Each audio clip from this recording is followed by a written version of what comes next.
Good morning. Hello friends, good morning. Welcome to Siri Venkat Yohit four YouTube channel. Friends, ఈరోజు మన ఛానల్లో పప్పు చారు రెడీ చేసుకోబోతున్నాం. ఫ్రెండ్స్, ముందుగా పప్పుని శుభ్రంగా కడిగి నానబెట్టుకోండి. ఫ్రెండ్స్, దానిలో పసుపు వేసుకోవాలి. కావాల్సిన ఐటమ్స్ ఒకసారి చూడండి. ఫ్రెండ్స్, పసుపు, పోపు కోసం జీలకర్ర, ఆవాలు, మెంతు పౌడర్, కారం, ఇంకా టొమాటోస్, పోపు కోసం ఇవి పచ్చగా దంచుకున్న వెల్లుల్లి, ఇవి ఎండుమిర్చి, సన్నగా పొడుగ్గా పోపు కోసం తరుక్కున్నాను, పచ్చిమిర్చి, కరివేపాకు, కొత్తిమీర, ఆయిల్. ఇప్పుడు ముందుగా కొద్దిగా పసుపు వేసుకోండి ఫ్రెండ్స్, కొద్దిగా కారం, కొద్దిగా ఆనియన్, 1 టమాటో, కొద్దిగా ఆయిల్ ఎందుకంటే పొంగకుండా ఉంటుంది ఫ్రెండ్స్. కరివేపాకు, కొత్తిమీర అన్నీ వేసి స్టవ్ మీద పెట్టుకుని మనం కుక్కర్ ఒక 4 విజిల్స్ వచ్చే వరకు పెట్టుకోండి ఫ్రెండ్స్. 4 విజిల్స్ తర్వాత కుక్కర్ మూత ఓపెన్ చేసి కొద్దిగా సాల్ట్ వేసి రుబ్బుకోండి ఫ్రెండ్స్. పోపు పెట్టుకోవడానికి ఆయిల్ వేసాను ఫ్రెండ్స్.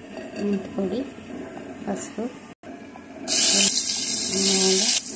జీలకర్ర, కరివేపాకు, మిర్చి, ఆనియన్, పచ్చిమిర్చి, సాల్ట్ వేసుకోండి ఫ్రెండ్స్. ఆనియన్స్ త్వరగా మగ్గుతాయి. చింతపండు పులుసు ఉంది కదా ఫ్రెండ్స్, చింతపండు కూడా నానబెట్టుకుని పప్పులో వేసేసుకోవాలి ఫ్రెండ్స్. ఇది కూడా ఆనియన్స్ కొంచెం మగ్గిన తర్వాత టమాటా కూడా వేసుకోండి ఫ్రెండ్స్. కొద్దిగా ఇంగువ వేసుకోండి ఫ్రెండ్స్. టమాటా కొద్దిగా మగ్గిన తర్వాత పప్పు చారు కదా, ఇంగు వేస్తే బాగుంది. చింతపండు పులుసు వాటర్ కలిపి పెట్టుకున్న ఈ పప్పుని చారుని ఇప్పుడు పోపులో వేసుకుందాం. మీకు కొద్దిగా కారం తగ్గినట్లు అనిపిస్తే కొంచెం వేసుకోండి ఫ్రెండ్స్. తిప్పుకోండి. కొద్దిగా ధనియా పౌడర్ ఫ్రెండ్స్ వేసుకుంటే వేసుకోండి, లేదంటే స్కిప్ చేయొచ్చు, ఆప్షనల్. పప్పుచారు కొంచెం మరిగిన తర్వాత కొత్తిమీర వేసుకుని దించేసుకోండి ఫ్రెండ్స్.